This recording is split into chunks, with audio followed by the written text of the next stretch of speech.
Welcome to Idaho Fish and Game's Hook and Bulletin podcast, your weekly news roundup of hunting, fishing, trapping, and conservation stories from around the Gem State. Hosted by Fish and Game's Public Information Specialist, Connor J. Lease. And welcome back to Idaho Fish and Game's Hook and Bulletin podcast.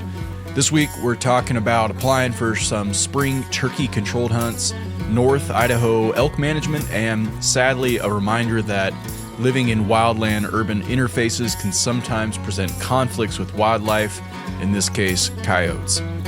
But first, a Fruitland angler catches a new state record rainbow trout out of Dworshak Reservoir. On January 13th, while many of Idaho's anglers were breaking out the tape measure to check ice thickness and temperature gauges, one angler at Dworshak Reservoir had his tape measure out for a different reason. Todd Phillips of Fruitland was taking advantage of some breaks in the cloudy weather while fishing at Dworshak Reservoir near Orofino. At one point, his rod tip bent violently towards the water, and after several minutes, he landed a trout the size of a Chinook salmon. Now, most anglers will agree, anytime a rainbow trout takes two hands to hold up, it's worthy of a day's highlight reel. But this one turned out to be a new Idaho certified weight record. Phillips's fish came in at 20.03 pounds. The Dworshak giant edged out the former record by a mere 0.03 pounds. So congratulations on the new spot atop the Idaho State record books. If you want to see a photo of the 20-pound monster, hit the link down in the show notes. All right, next up, folks up in our Panhandle region are capturing and GPS collaring elk calves to support long-term elk management in North Idaho.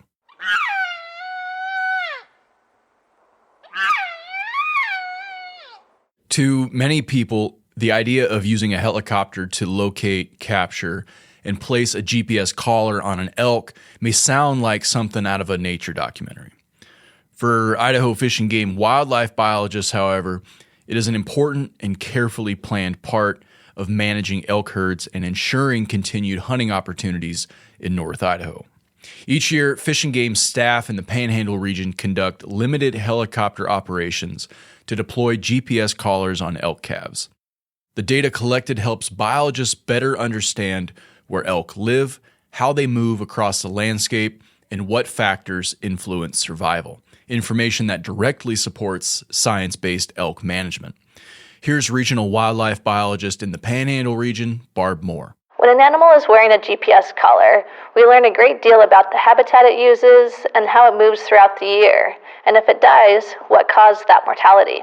That information helps the Fish and Game Commission to make informed decisions about setting hunting seasons and long-term population management. So why are our biologists focusing on elk calves? In the Panhandle region and across Idaho, adult cow elk survival has been relatively stable from year to year. Elk calves, however, experience much more variable survival during their first year of life, particularly through winter months. Calf survival plays a key role in whether elk populations grow, remain stable, or decline. By monitoring calf survival over time, Fish and Game gains a clearer picture of what is influencing elk populations and can better anticipate future changes. In 2026, biologists plan to deploy approximately 30 GPS collars on elk calves in Hunting Unit 3. Capture efforts take place on public lands and private properties where permission has been granted, including lands of timber companies and individual landowners. While helicopters may occasionally fly over nearby private property, captures only occur in authorized locations. Animal welfare and safety are top priorities during capture operations. Calves are darted from a helicopter using fast-acting immobilization drugs. These short, carefully controlled pursuits are not prolonged and are designed to minimize stress. Once the animal is immobilized, each calf is quickly fitted with a GPS collar, given a reversal drug, and then is able to stand and move normally within minutes. Weather and field conditions can affect operations, and capture efforts may take several days to complete. If you see or hear a helicopter in the mountains during this time, Fish and Game staff are actively conducting this important management work. For more information or questions about elk capture and monitoring efforts, please contact the Panhandle Regional Office at 208-769-1414. Moving on to some coyote news down to the Magic Valley region.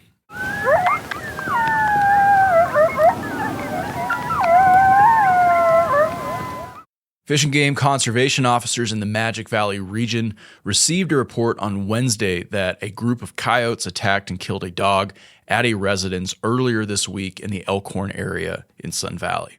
Fish and Game is also aware of additional reports from area residents describing conflicts with a group of coyotes, including instances of coyotes exhibiting aggressive behavior towards dogs being walked on a leash. Coyote activity around the Magic Valley region, particularly in those wildland-urban interfaces where people live and recreate, can create conflicts with pets. Fish and Game recommends people take extra precautions to reduce the risk of conflicts with coyotes and keep their pets safe. Conflicts between coyotes and domestic dogs can occur at any time of year, and coyotes can always pose a risk to dogs in situations where they view them as either a prey source or as competition. This risk does increase during the mating season, which is February through early March, or during the pupping season, which is March through May, when coyotes, particularly males, become more aggressive and protective of their dens. Over the last few years, the Magic Valley region has received several reports of dog-aggressive coyotes throughout the Magic Valley, particularly in areas near the Snake River and within the Wood River Valley. While Fish and Game commonly receives reports of coyote incidents on the wildland-urban interface areas, conflicts can occur just about anywhere. Coyotes are highly adaptable animals that can be found living and denning in city parks or along urban river corridors, which have good cover for hiding an abundant prey species. Coyotes are generally most active at night, although they can be spotted during the day. They are naturally fearful of humans, but may become more comfortable if given easy access to human food, to garbage, pet food, small domestic pets, and feral cats. Fish and Game encourages the public to report any incidents involving aggressive coyotes. The Magic Valley region will notify the public when confirmed coyote incidents occur, including on social media and the Magic Valley Regional webpage. For more information, contact the Magic Valley Regional Office at 208-324-4359. Sticking with the Magic Valley region for this next story, here's how you can get involved in a new Big Wood River working group. Fish and Game folks in the Magic Valley are seeking members for a new angling regulation advisory working group that will help develop angling regulation recommendations on the Big Wood River in south central Idaho. These recommendations will inform proposal development by staff to be shared with the Idaho Fish and Game Commission, the general public, and then be considered for implementation by the Fish and Game Commission. Based on available biological data and angler input, Fish and Game has determined that changes to trout angling regulations on the Big Wood River are necessary to address observed declines in fishery quality.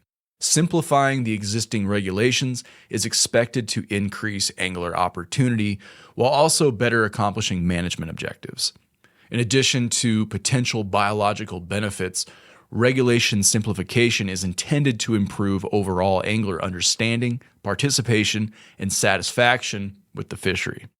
Fish and Game is looking for a thoughtful, well-rounded, and passionate group of Idahoans with varying perspectives regarding management on the Big Wood River trout fishery. Interested individuals need to be able to think critically, be respectful of differing perspectives, and work collaboratively with other members of the Big Wood River Working Group. Members of the Big Wood River Working Group will be asked to meet monthly beginning in April of 2026 through December of the same year. Meetings will be held in person with opportunity for public viewing of meetings provided. If you are a resident of Idaho who would like to participate as a member of the Big Wood River Working Group, please go to our website and apply there. There's a link down in the show notes. Fish and Game will be accepting applications January 24th through February 6th. Successful applicants will be notified in late February. If you have any questions or would like additional information, please contact Mike Peterson, our Regional Fisheries Manager, or Tucker Brower, Regional Fisheries Biologist, at 208-324-4359, or you can email them at r4office@idfg.idaho.gov. That is it for major stories this week. Let's hit the rapid fire bulletin. Turkey hunters looking to apply for 2026 spring controlled hunts can apply from February 1st to March 1st. Hunters can see the full list of 2026 spring controlled hunts in the press release on our website. The full seasons and rules booklet will be posted online in early February and available at local licensed vendors in late February or early March.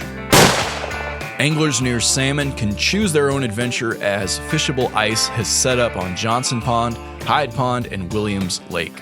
Johnson and Hyde Ponds are perfect family fishing options as they offer easy access and high catch rates of rainbow trout. Speaking of family friendly, the 33rd annual Hyde Pond Kids Ice Fishing Derby will be held on Saturday, February 7th from 9 to 11 a.m. and is designed for youth age 16 and under. Prizes will be awarded for kids who catch the biggest fish in each age category, and lucky kids who catch a tagged trout will go home with $25. Select fishing gear will be provided, and some of our staff will be on site to assist with drilling holes, handing out bait, and teaching kids how to fish if needed. Fish and Game, in partnership with the Nez Perce Tribe Forestry and Fire Management, is starting a 3-year fuels reduction project on Craig Mountain. Crews will mechanically thin and grind brush and small trees to reduce wildfire risk along Deer Creek Road, Hush Puppy Road, and surrounding areas. The first phase begins January 19th, 2026, along Deer Creek Road and is expected to run through mid-April. Over 3 years, the project will cover about 780 acres on lands managed by Idaho Fish and Game, the Idaho Department of Lands, Nez Perce County, and the Nez Perce Tribe. The effort will help firefighters safely and effectively respond to future wildfires.